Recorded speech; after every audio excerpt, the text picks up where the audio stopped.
My name's Nick Hart-Williams, and I organise the Schumacher Lectures, which is, as some of you may know, an annual event that's been going on since 1978, the year after Fritz Schumacher died. Fritz Schumacher, of course, for anyone who doesn't know, the great economist, the author of Small is Beautiful, some responsibility for virtually everything that's happening here. He founded Practical Action, or co-founded it, gave the name to this festival, Small Is, etc. A great influence on, I think, all of us. And this is the 4th year of these lectures. And I first came to them, I think I came a couple of years ago, and had the huge pleasure of meeting Fritz's daughter, Barbara Wood, and her husband, Donald. This year, the process continues, and we now meet the son of the daughter. In other words, the grandson of Fritz Schumacher. Which is who I'm going to introduce now. Felix Wood works in development aid. He's with CAFOD, where he runs one of their major programs. He's had a career in development aid. Before that, he went to New College, where, surprise, surprise, the previous 2 generations also went. I think there's a permanent room there for the Schumacher gang. And he's just, as Barbara, his mother, said, he's the person in the family who's probably got the best sense of Fritz's sense of humor. So we should have a fun time listening to Felix Wood. Over to you, Felix.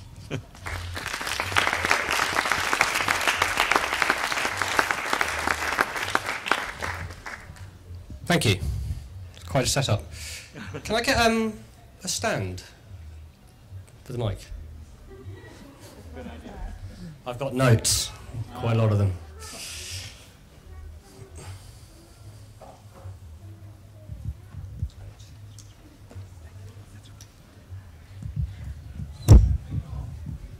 Thanks. How's that? Can you hear? Great. So, not really used to big speaking engagements, but I figure that if giving a talk on why Small is Beautiful is still relevant to a crowd at a Small Is festival, I can't get a friendly crowd, I should probably give up now. So, yeah, my name's Felix Wood. I'm Fritz's Schumacher's grandson. It's been traditional at this at this festival for a family member to open with a short talk on why I think his work is relevant today. And this year the honour has fallen to me. Or rather, I should say I volunteered. If I'd waited my turn, I might have been waiting a while. I'm one of, I think, 25 grandchildren. Yeah, Small is Beautiful isn't something that applies to family size, clearly. I'd like to thank Practical Action and the organisers of the festival for giving me this chance to represent my family. It's hugely humbling and inspiring for me to see his ideas being put into practice like this weekend. Before I start, I should confess that I never actually met my grandfather in person. He died before I was born, so my insights into his work, such as they are the same as anyone else who has read his books or has spoken to those who knew him. I don't doubt there are many, it says here in this room, clearly not appropriate, in this field, who would be able to give a much more in-depth understanding of his life and work. That's not to say that his influence on my life hasn't been huge. I don't think that my choice of career, or indeed my eldest son being called Frederick, is any coincidence. And this is what I'd like to talk about today, how his thinking continues to be influential on my life, relevant in my work, in the places I come into contact with, and in the rest of my life generally. Making explicit my connection to Fritz is not something I'm in the habit of doing. As Nick said, I work in international development, and books such as Small is Beautiful in this field are fairly seminal texts, and I wouldn't want to be unfavourably compared to him. Besides, I quite often put forward his ideas in meetings and like to pretend that I've come up with them myself. I can only remember doing it on 2 previous occasions.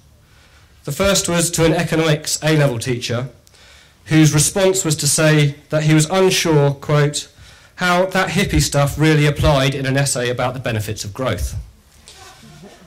And the second was on a first date with a girl at university, high-risk strategy, talking about economics. That at least was successful, and she is now my wife, so there's a tip for you. But even though I don't bring it up myself, I'm constantly surprised at how often I come into contact with his ideas and work in my daily life. Sometimes this is explicit, such as the gentleman I talked to from India, who said that in his university in the 70s, his tutor said there were only 2 books that his professor said were required reading: The Communist Manifesto and Small is Beautiful. Interestingly, I read earlier this year an article where one of the current Prime Minister's chief advisors waxed lyrical about the inspiration that he got from Schumacher. He didn't mention whether he also thought Marx was required reading, but I had my suspicions. But mainly I catch echoes of his work in conversations, meetings, articles, speeches every day. People are referencing him even if they're not doing it by name. So Small is Beautiful, his most famous book, and from where this festival takes its name, was first published in 1972, 73, one of the two.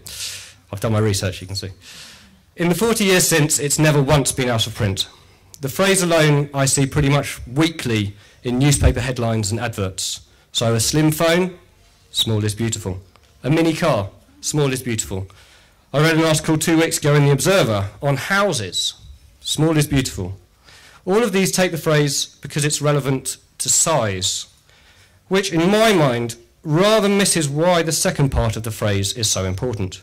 Small is beautiful. Not small is efficient, not small is effective, but small is beautiful. Beauty is something that cannot be measured. You cannot put it in a graph or table. It can only be appreciated or felt.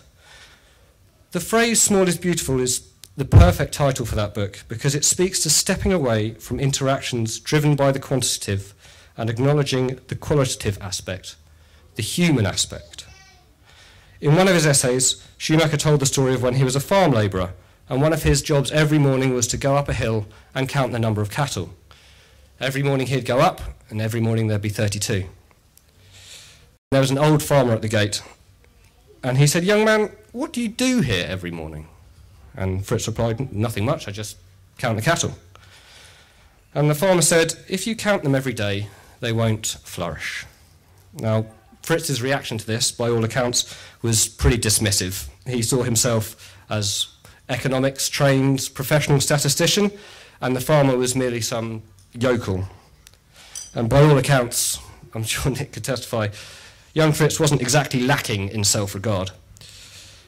And one day he went up to count the cows, and there were only 31. And after looking around for a while, he found one, and it had died. Yeah, drama.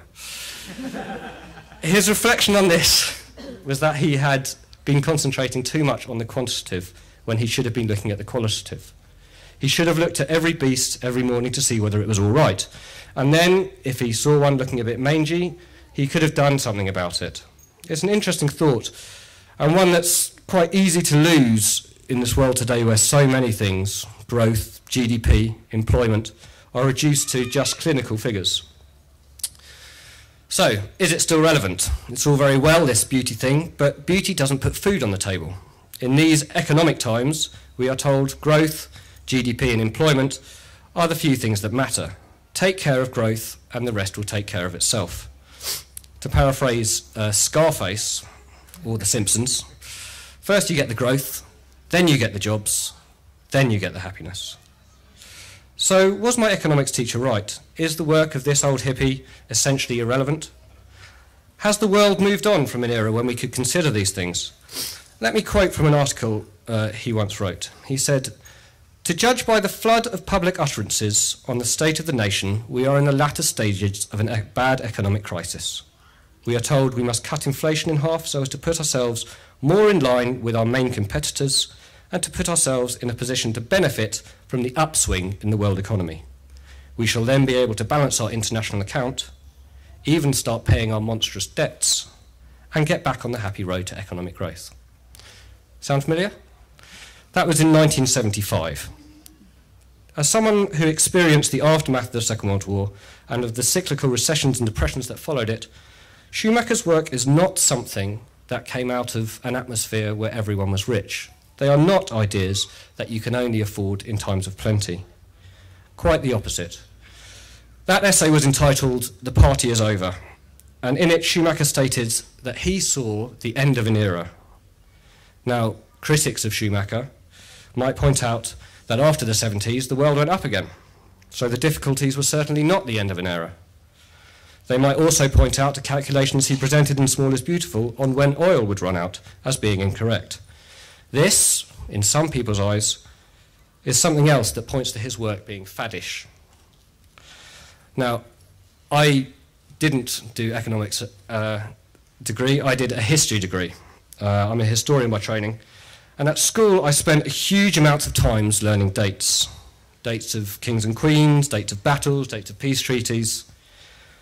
Then one day my teacher gave me some sound advice.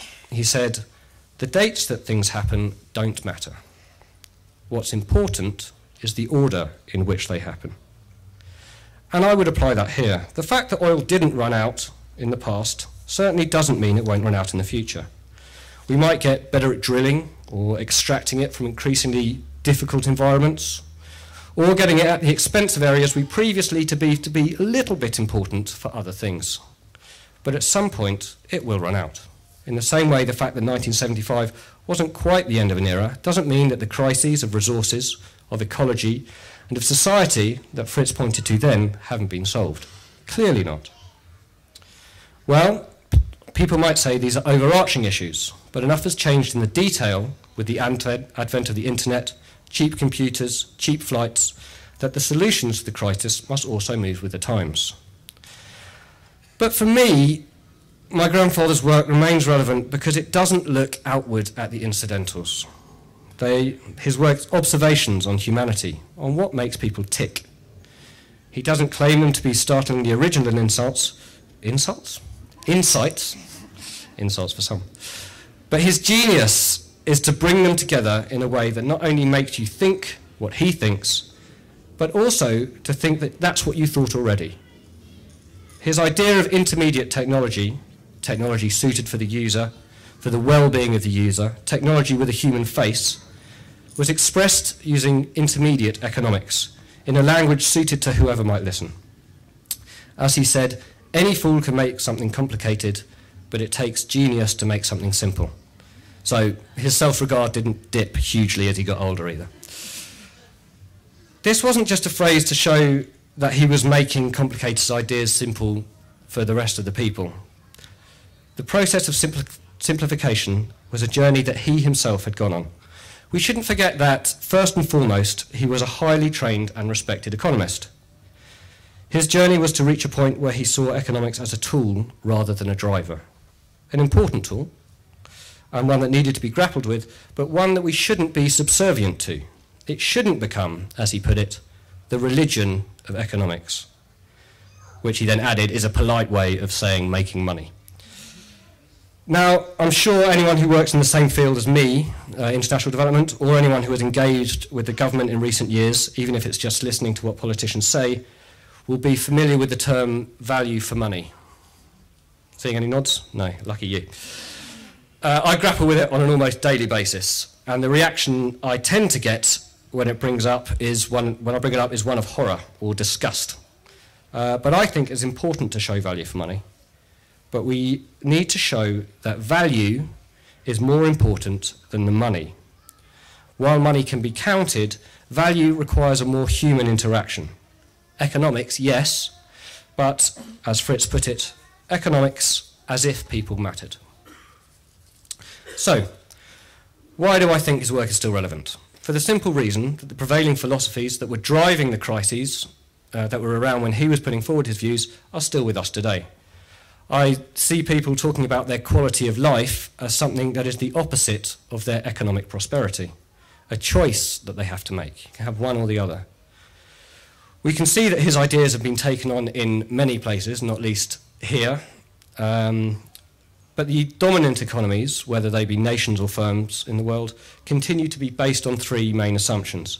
First, that there's an inexhaustible supply of cheap fuels and raw materials. Second, that there is an equally inexhaustible supply of workers willing to do boring, repetitive and soul-destroying work for very modest rewards. And third, that science and technology will soon, very soon indeed, make sure that there are no problems on Earth at all. Now, while these driving philosophies remain sovereign, and while the collateral damage of these trends gets more and more acute, the question, is his work relevant today, is for me clearly not the right question. The more complex and clever the solutions to the problems that we have devised, the more complex the problems that are produced by these solutions. Something needs to be looked at more closely. But even if his work and the work of many, many other thinkers like him had sparked global change, even if we were living in a world where smallness, dignity and beauty were valued as highly as currency, it would still not be the right question. Indeed, Schumacher explicitly warned against the one-time fix attitude. What I personally take from his work is that right living, as he called it, is about a person's relationship with themselves, with others, and with the world around them. Relationships are not things that are one-time fixed entities. I heard a story the other day of a farmer who was sat down with his wife after many years of marriage, and his wife said, "John, you never tell me that you love me." And John replied, "On the day we married, I promised I'd love you forevermore. If the situation changes, you will be informed." So, is that how we work our relationships? Of course, we know that relationships are not what Fritz calls convergent problems. They are not problems with an equal sign, that have a simple answer that you can solve once and for all. They're problems that are divergent. They have to be addressed in you constantly. Nelson Mandela famously said, "Sometimes it falls upon a generation to be great. You can be that great generation. Let your greatness blossom." Now, it's not often you'll find me disagreeing with Mandela, but I don't think he's right on this one. I think it falls to every generation to be great. It fell upon my grandfather's generation to be great. It fell and continues to fall upon my parents' generation to be great. It falls upon my generation to be great, and it will fall upon my son's generation to be great. For me, the right question is not, why is this still relevant, but acknowledging this is still relevant, how do I put it into practice?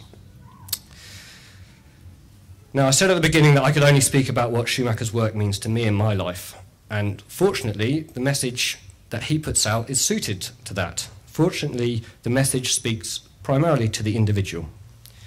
He argues that there's increasing recognition among individuals that solutions to human problems must be made by individuals. It's no good saying that these problems are the fault of the political system if you cannot change the political system. He called it, slightly less politely, foaming at the mouth at what was going on around you. But you start with what you can change. It starts with me. He writes, "The powers of self-awareness are essentially a limitless potentiality rather than an actuality. They have to be developed and realized by each human individual if he is to become truly human." Now, Schumacher once compared himself to Newton. Again, self-regard. He admired Newton as a thinker hugely, but his reflection was that the famous apple tree moment missed the contemplation of what was really important. And that was how the apple got up there in the first place. What had happened to allow that tree to flourish?